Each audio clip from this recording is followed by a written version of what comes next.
मैंने जब राज्यसभा का चुनाव हुआ मैंने तभी वोट उनको दिया, तो उसी समय मुझे निकाल देते। जब मैंने माफिया अतीक अहमद बोला तब उन्होंने मुझे पार्टी से निष्कासित करने का काम किया। जो अतीक को मानने वाले लोग हैं, जो उन पर भरोसा रखने वाले लोग हैं, कहीं ना कहीं इस निष्कासन के बाद उनको बहुत बड़ा मनोबल बढ़ा है। जैसे मैंने सदन में बोला तो वैसे इनके लोग बौखला गए, और बौखलाने के बाद जो इलाहाबाद में अतीक के लोग हैं वो क्या करेंगे वो मैं ही जान सकती हूँ। इसलिए मैंने अखिलेश जी को पत्र लिखा कि मुझे कुछ भी होता है तो उसके जिम्मेदार आप होंगे। जिस पार्टी से मैं निकाली गई हूँ उस पार्टी से कहीं ना कहीं वो लोग संबंधित रखते हैं अपने आप को, तो उसके वजह से मतलब ऐसा कुछ चल रहा है, ऐसा कुछ हो रहा है, तो धमकियाँ मिल रही हूँ।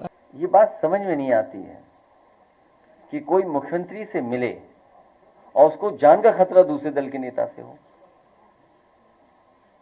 ये बात मैं समझ नहीं पा रहा हूं। हम लोग जेल चले जाएंगे भाई मार देंगे बीजेपी वाले।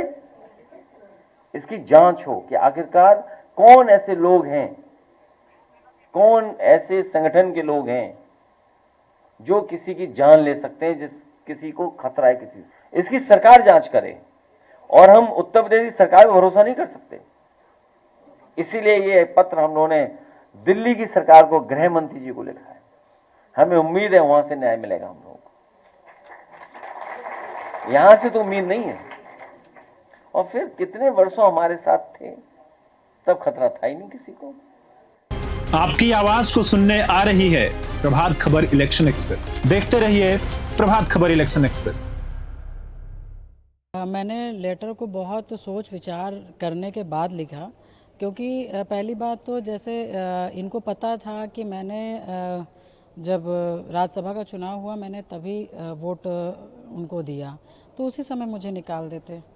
और उसके बाद जिस तरह से मुझे सदन पर, जब मैंने सदन में अपनी बात रखी और मैंने योगी जी को और उनके नीतियों पर समर्थन किया और उसके बाद उनको धन्यवाद दिया, और तो कहीं ना कहीं जब मैंने माफिया अतीक अहमद बोला तब उन्होंने मुझे पार्टी से निष्कासित करने का काम किया। तो कहीं ना कहीं इतने अपमानित तरीके से जब मुझे पार्टी से निकालने का, निष्कासित करने का काम किया जाएगा, और क्योंकि एक चीज़ मैं बताना चाहूँगी, जब से मुझे पार्टी से निष्कासित किया गया है तो आप देख रहे होंगे कि जो समाजवादी के लोग हैं और जो खास करके जो प्रयागराज में जो अतीक के लोग हैं, जो अतीक को मानने वाले लोग हैं, जो उन पर भरोसा रखने वाले लोग हैं, कहीं ना कहीं इस निष्कासन के बाद उनको बहुत बड़ा मनोबल बढ़ा है, मिला है।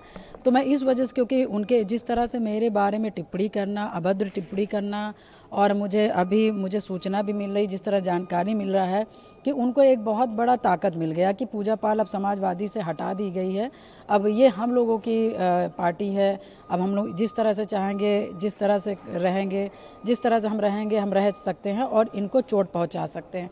तो बहुत विचार करने के बाद तब हमने माननीय उनको अखिलेश यादव जी को हमने लेटर लिखने का काम किया, क्योंकि मैं बहुत सी चीज़ें सुन रही हूँ इस वजह से, क्योंकि जैसे मैंने सदन में बोला तो वैसे इनके लोग बौखला गए, और बौखलाने के बाद जो इलाहाबाद में अतीक के लोग हैं वो क्या करेंगे वो मैं ही जान सकती हूँ। इसलिए मैंने अखिलेश जी को पत्र लिखा कि मुझे कुछ भी होता है तो उसके जिम्मेदार आप होंगे, क्योंकि जिस तरह से मुझे अपमानित करके निकाला गया है तो कहीं ना कहीं अतीक के लोगों का मनोबल बढ़ा है, कुछ भी कर सकते हैं। आपने बोला कि आपको धमकी भी मिली है, किस तरह के जो धमकी जो आप कह रही हैं? देखिए, जैसे सदन में मैंने माफिया अतीक अहमद का नाम लिया, जिस तरह से मैंने उसके जो दुर्दांत तरीके से हत्याएं की जाती थी मैंने उसके बारे में जिक्र किया, तो इन सब चीज़ों को लेकर, और ख़ास करके जिस पार्टी से मैं निकाली गई हूँ उस पार्टी से कहीं ना कहीं वो लोग संबंधित रखते हैं अपने आप को, तो उसके वजह से मतलब ऐसा कुछ चल रहा है, ऐसा कुछ हो रहा है, तो धमकियाँ मिल रही हैं। इन्हीं सब को विचार करते हुए मैंने लेटर लिखा है कि कल गदार कोई बात होता है, इस तरह के कृत्य हमारे साथ किया जाता है तो उसको आप समझिएगा। आप 2 बार से इंडिपेंडेंट एमएलए रह चुकी हैं और तीसरी बार जो है आपने समाजवादी पार्टी के टिकट पर लड़ा था। अब आपने जब पार्टी से एक्सपेल कर दिया गया है आपने क्या सोचा है आने वाले टाइम पे? जैसे कि आपने बोला कि आपने योगी आदित्यनाथ की नीतियों को समर्थन दिया, तो क्या आपको कोई प्लान? बिल्कुल, देखिए ये आज से नहीं है। ये जब मेरे पति की हत्या हुई थी तभी से मैंने संकल्प ले लिया था कि जितना हो सकता है मैं माफियाओं के खिलाफ लड़ूंगी और मैं उसी पार्टी को सहयोग करूंगी, अपना समर्थन करूंगी, अपने समाज का समर्थन दिलवाऊंगी जो माफियाओं को, जो अपराधियों को बे अंकुश लगा सके।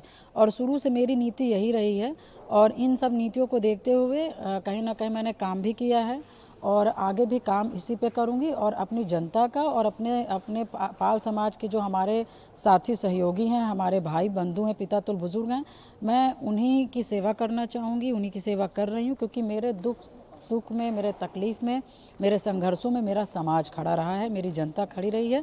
तो अभी आगे का तो मैं नहीं बता सकती कि मैं क्या करूंगी, मगर हाँ इतना मेरा तय है कि मैं अपनी जनता का सेवा और अपने पाल समाज की सेवा लगातार करती रहूंगी क्योंकि उन्होंने मुझे बहुत ताकत दिया है और आगे का जीवन उन्हीं पर समर्पित करूंगी। सवाल, अगर मौका मिले तो बीजेपी क्या आप ज्वाइन करना चाहेंगे, क्योंकि आप ऑलरेडी उनकी नीतियों को जो है समर्थन दे रही हैं? देखिए क्योंकि हमारी विचारधारा और बीजेपी की वर्तमान में विचारधारा हमारी उनकी मिलती जुलती है, इसलिए मैंने उनके कामों के लिए समर्थन किया कि क्योंकि माफिया को, अपराधी पे वो अंकुश लगाने का काम कर रहे हैं और उस पीड़ा से मैं गुजरी हूँ, तो कहीं ना कहीं जिस पीड़ा से मैं गुजरी हूँ उस पर वो अंकुश लगा सकते हैं और लगा भी रहे हैं। इस वजह से अभी मेरे विचार उनके मिल रहे हैं। अब आगे क्या होगा वो समाज से बात करके तो ही तय होगा। हमारी पार्टी के प्रदेश के अध्यक्ष श्याम लाल पाल जी ने एक पत्र लिखा है, वो मैं चाहूँगा कि पत्र सबको डिस्ट्रीब्यूट कर दिया जाए। और ये बात समझ में नहीं आती है कि कोई मुख्यमंत्री से मिले और उसको जान का खतरा दूसरे दल के नेता से हो। ये बात मैं समझ नहीं पा रहा हूं। शायद वो वाला मीडिया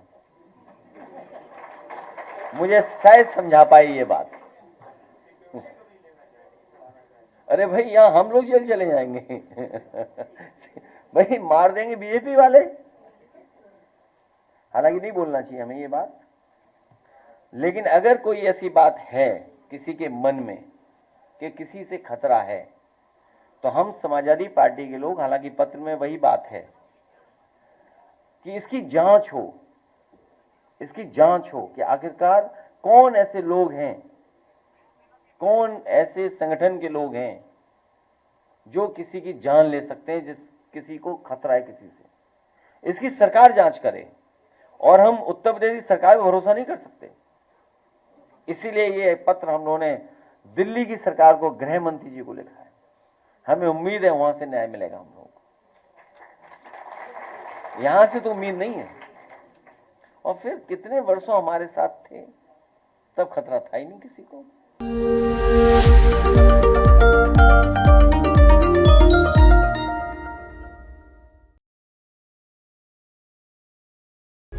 प्रभातखबर.com, विश्वास वही, रफ्तार नहीं।